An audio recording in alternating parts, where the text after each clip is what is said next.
നമസ്കാരം, ഞാൻ വിസ്മയ. ഞാൻ കടമ്പൂർ ഹയർ സെക്കൻഡറി സ്കൂളിൽ 8ാം ക്ലാസ്സിൽ പഠിക്കുന്നു. ഞാനിന്ന് നിങ്ങൾക്കിവിടെ പരിചയപ്പെടുത്തുന്ന പുസ്തകത്തിൻ്റെ പേരാണ് ആൻ ഫ്രാങ്കിൻ്റെ ഡയറി കുറിപ്പുകൾ.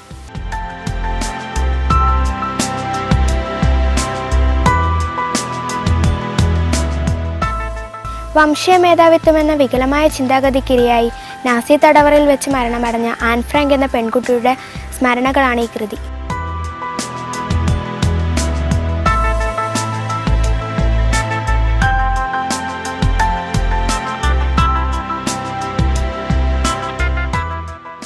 ലോകമനസാക്ഷിയെ പിടിച്ചുലയ്ക്കുകയും സാന്ത്വനിപ്പിക്കുകയും പ്രത്യാശ നിർഭരമാക്കുകയും ചെയ്ത ആൻ ഫ്രാങ്ക് ജീവിതത്തിലൊരു പൂത്തുമ്പിയെ പോലെ പാറി നടക്കേണ്ട പ്രായത്തിലാണ് ഒളിവു ജീവിതം നയിച്ചത്.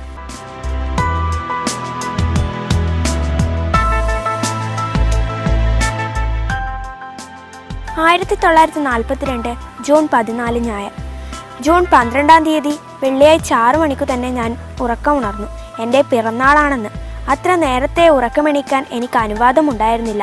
അതുകൊണ്ട് 6:45 മണിവരെ കിടക്കയിൽ തന്നെ കഴിഞ്ഞുകൂടി. ഒടുവിൽ എൻ്റെ ക്ഷമ നശിച്ചപ്പോൾ ഞാൻ തീൻമുറിയിലെത്തി. സന്തോഷം.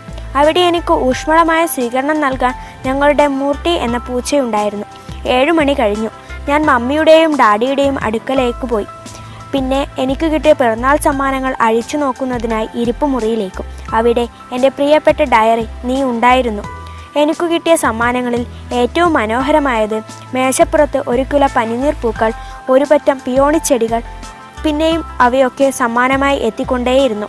മമ്മിയും ഡാഡിയും എനിക്കൊന്ന് ഒരുപാട് സമ്മാനങ്ങൾ നൽകി. കൂട്ടുകാർ എന്നെ സ്നേഹലാളനങ്ങൾ കൊണ്ട് ശ്വാസം മുട്ടിച്ചു.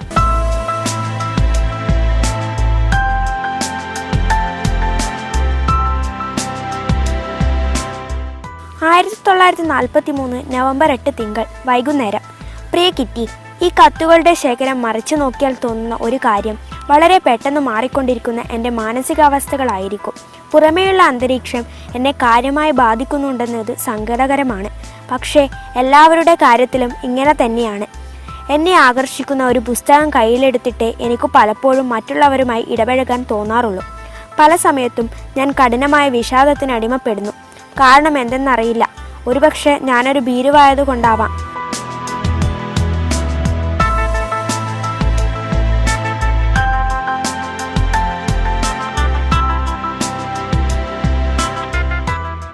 എൻ്റെ ഉള്ളിൽ ഒരു തേങ്ങൽ ഉയരുന്നത് ഞാൻ കേൾക്കുന്നുണ്ട്. ആൻ, നീ ദയാശൂന്യയാണ്, ബഹളക്കാരിയാണ്, അഹങ്കാരിയാണ്. നിന്നിലെ നല്ല പകുതി നൽകുന്ന സന്ദേശങ്ങൾ കേൾക്കാത്തതുകൊണ്ട് നിന്നെ എല്ലാവരും വെറുക്കുന്നു. വാസ്തവത്തിൽ എനിക്കതൊക്കെ കേൾക്കണമെന്നുണ്ട്, അനുസരിക്കണമെന്നും. പക്ഷേ അത് നടക്കുന്നില്ലെന്നു മാത്രം. എപ്പോഴെങ്കിലും ഞാൻ നിശബ്ദയും ഗൗരവക്കാരിയുമായിരുന്നാൽ മറ്റുള്ളവർ ധരിക്കുന്നത് അത് പുതിയൊരു തമാശയായിരിക്കുമെന്നാണ്. എൻ്റെ വീട്ടിലുള്ളവരാകട്ടെ എനിക്ക് സുഖമില്ലെന്ന് കരുതി ചികിത്സിക്കാനും തുടങ്ങും. അങ്ങനെ ഞാൻ വീണ്ടും പഴയ ബഹളക്കാരിയായി മാറുന്നു.